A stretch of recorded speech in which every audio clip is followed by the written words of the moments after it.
Hello everybody, स्वागत है आपका आपके अपने यूट्यूब चैनल डॉक्टर फैसल पर। और मैं हूं आपका अपना डॉक्टर फैसल।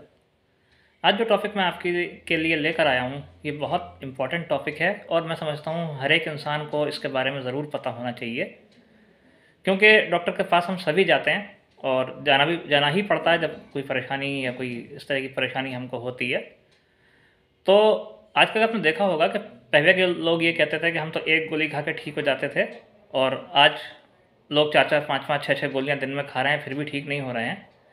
ये क्या चीज़ है, ऐसा क्यों हो रहा है? क्या वो गलत थे, या अब ट्रीटमेंट अच्छा हो रहा है, अब सही है? क्या इसके पीछे रीज़न है, मैं आपको बताता हूँ।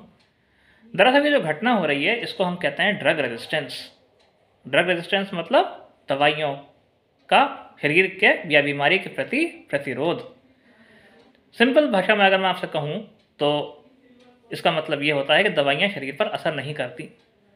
आम दवाइयाँ, आम तौर से दी जाने वाली दवाइयाँ जिनको शरीर पर असर करना चाहिए, बहुत अच्छे से जिनको काम करना चाहिए, वो दवाइयाँ भी अब शरीर पर काम नहीं करती। अब उसके पीछे क्या क्या रीज़न है ये मैं आपको बता देता हूँ। मतलब ऐसा क्यों है कि पहले एक गोली खाकर लोग ठीक हो जाया करते थे और आज छः छः गोली खाकर ठीक नहीं हो रहे हैं?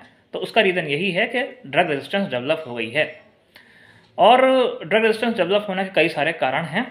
जैसे कि पहला कारण ये है कि हम अपनी मर्ज़ी से दवा खाते हैं। मैंने पहले भी कई सारे वीडियोस में ये बात कही है कि भाई सेल्फ मेडिकेशन मत किया करो, खुद से दवाइयाँ मत खाया करो। आजकल हम क्या करते हैं, दरअसल परेशानी हुई, हम ड्रगिस्ट के पास गए, फार्मासिस्ट के पास गए और हमने कहा कि हमें ये परेशानी है, हमें दवा दे दो, और वहाँ से हम दवा ले लेते हैं, खा लेते हैं। इसमें गलती उनकी नहीं है, इसमें गलती हमारी है कि हम डॉक्टर के पास ना जाकर खुद अपनी मर्जी से दवा लेकर खाते हैं। दूसरी गलती हम क्या करते हैं कि एक ही दवा को हम बार बार रिपीट करते हैं। ख़ास तौर से एंटीबायोटिक के बारे में मैं ये बात कहना चाहूँगा कि एंटीबायोटिक जब भी हम खाते हैं तो क्या करते हैं, जैसे मान लो हम अगर डॉक्टर के पास भी गए और डॉक्टर ने हमको एंटीबायोटिक लिखी, तो हम क्या करते हैं, उस पर्चे को संभाल के रख लेते हैं। समझते हैं खजाना है, फीस बच जाएगी, अगली बार जाना नहीं पड़ेगा, अगर अगली बार दोबारा ऐसा होगा तो हम ये दवा खा लेंगे। और बहुत से लोग तो इतने समझदार होते हैं सर कि पर्चे के पीछे हाल लिख लेते हैं कि भाई नाक बह रही थी, खांसी हो रही थी, गला खराब हो रहा था जब डॉक्टर ने हमको ये दवा दी थी। और जब भी अपना तो अपना सर, किसी रिश्तेदार का भी गला खराब होता है ना, या उसको जुकाम होता है, तो उसको भी वही पर्चा पकड़ा दिया जाता है कि तुम ये दवा खाओ बिल्कुल फिट हो जाओगे, बिना उसकी हिस्ट्री जाने, बिना उसके बारे में कुछ जाने। नतीजा क्या होता है, एक ही दवा हम बार बार बार बार बार बार खाते रहते हैं और नतीजा ये होता है कि वो दवा हमारे शरीर पर काम करना बंद कर देती है। अब ये काम करना क्यों बंद कर देती है, मैं आपको ये भी बता देता हूँ। शरीर में जब भी कोई रोगाणु, यानी कि बैक्टीरियाज या कोई भी जर्म्स, जिन्हें हम कॉमन लैंग्वेज में कह सकते हैं, हमारे शरीर में जब जाते हैं तो एंटीबायोटिक का काम होता है कि हमारे इम्यून सिस्टम को वो जगाए और हमारे अंदर ज़्यादा उसके खिलाफ एंटीबॉडी बनाए जो उस बीमारी से लड़ सके। तो इम्यून सिस्टम भी बनाता है एंटीबॉडी, और मेडिसिन खुद भी एंटीबॉडी का काम करते हैं। ऐसे केमिकल चेंजेस करती है हमारे शरीर में, वो बहुत लंबी बात है, मैं यहाँ नहीं बता पाऊँगा इतना लंबा। कुल मिलाकर वो हमारी बॉडी को लड़ने के लिए तैयार करती है बीमारी से, और लड़ती है बीमारी से हमारी बॉडी के साथ मिलकर। अब होता यह है कि जब हम एक ही दवाई बार बार बार बार खाते रहते हैं तो क्या होता है कि जो हमारे रोगाणु होते हैं वो उस दवा के आदी हो जाते हैं। वो अपने को ऐसा बना लेते हैं कि फिर उस दवाई का उन पर असर नहीं होता। जैसे कि कोई आदमी किसी आदमी के बार बार बार बार थप्पड़ मारता रहे, तो एक स्टेज ऐसी आएगी कि उसको उस थप्पड़ का असर होना बंद हो जाएगा। और ख़ासतौर से बच्चों में ऐसा होता है, जिन बच्चों के पेरेंट्स बच्चों को बेवजह पीटते हैं, ज़रा सी बात से उठा के एक थप्पड़ लगाया खींच के, कुछ टाइम बाद क्या होता है, उनका उस माँ से डर निकल जाता है। वो कहते हैं पापा या मम्मी क्या करेंगे, मारेंगे तो लो खड़ा हूँ मार लो। सेम कंडीशन होती है जर्म्स के साथ। जर्म्स भी उस मार के, उस एंटीबायोटिक के आदी हो जाते हैं और फिर वो असर करना बंद कर देती है। ये तो रहा एक पहलू। दूसरा पहलू क्या है? दूसरा पहलू यह है कि हम, जब डॉक्टर हमको दवा देता है ना, तो उस दवा से हमको आराम हो जाता है, और जब आराम हो जाता है तो हम सोचते हैं बस अब हम ठीक हो गए। हम 2 दिन 3 दिन 4 दिन 5 दिन खा के उसके बाद वो दवा बंद कर देते हैं, बिना डॉक्टर से पूछे अपने आप ही कि भाई ठीक है, बुखार था बुखार उतर गया, जुकाम था जुकाम ठीक हो गया, अब हमें दवा खाने की कोई ज़रूरत नहीं है, अब हमें कोर्स पूरा करने की कोई ज़रूरत नहीं है।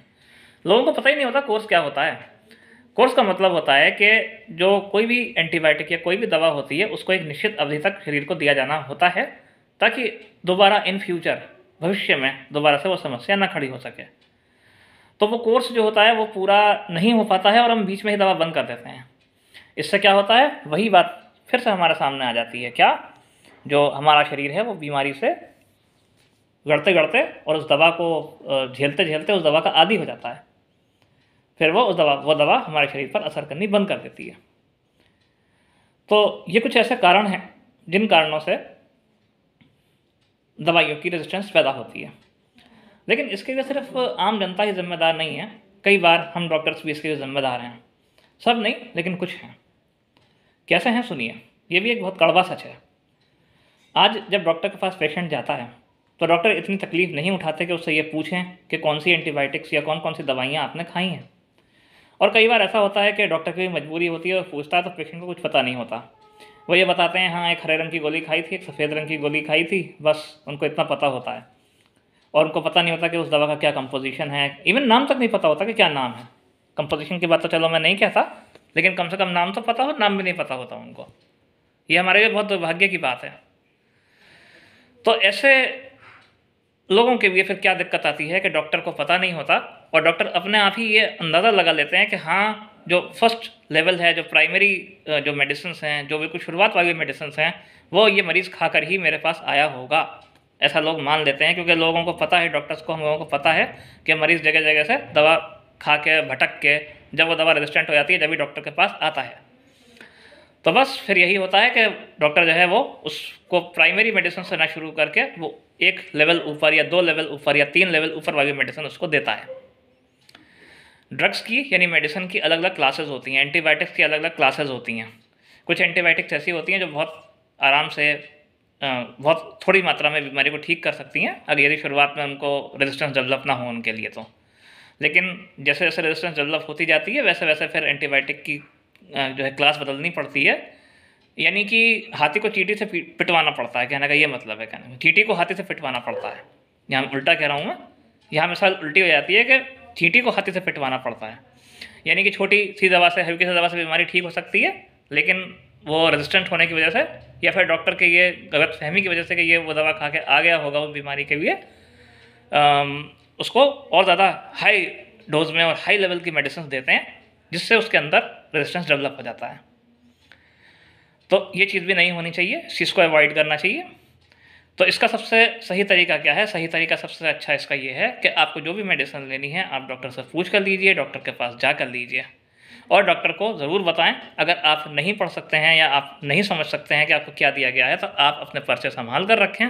जिस तरह से आप उनको दोबारा इस्तेमाल करने के लिए संभाल कर रखते हैं उस तरह से संभाल कर रखें। और जब भी आप डॉक्टर के पास जाएँ उन सब पर्चों को लेकर जाएँ कि ये दवा मैं पहले से खा चुका हूँ या खा चुकी हूँ। अच्छा, कुछ डॉक्टर क्या करते हैं, सब नहीं करते, मैं फिर कह रहा हूँ सब नहीं करते, कुछ करते हैं। इस होड़ में कि पेशेंट हमारा जल्दी ठीक हो जाए, हमारी वाहवा हो जाए, क्या करते हैं, डबल डबल एंटीबायोटिक्स देते हैं बिना ज़रूरत के। ज़रूरत नहीं भी है तो भी डबल डबल एंटीबायोटिक एक ही पेशेंट को देते हैं, जो सरासर गलत है।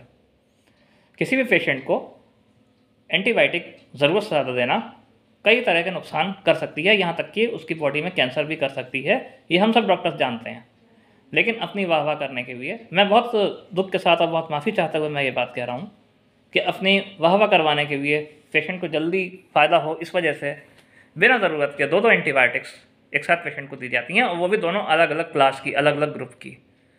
ये कितनी ज़्यादा ख़तरनाक सिचुएशन होती है आप इमेजिन भी नहीं कर सकते, आप कल्पना नहीं कर सकते इस सिचुएशन की। तो ये छोटा सा अवेयरनेस वीडियो है। मैं किसी के बारे में कोई कमेंट नहीं कर रहा, ना ही मैं ये कह रहा हूँ कि डॉक्टर के पास नहीं जाना चाहिए या सब डॉक्टर्स ऐसा करते हैं। ये सिर्फ एक अवेयरनेस वीडियो है।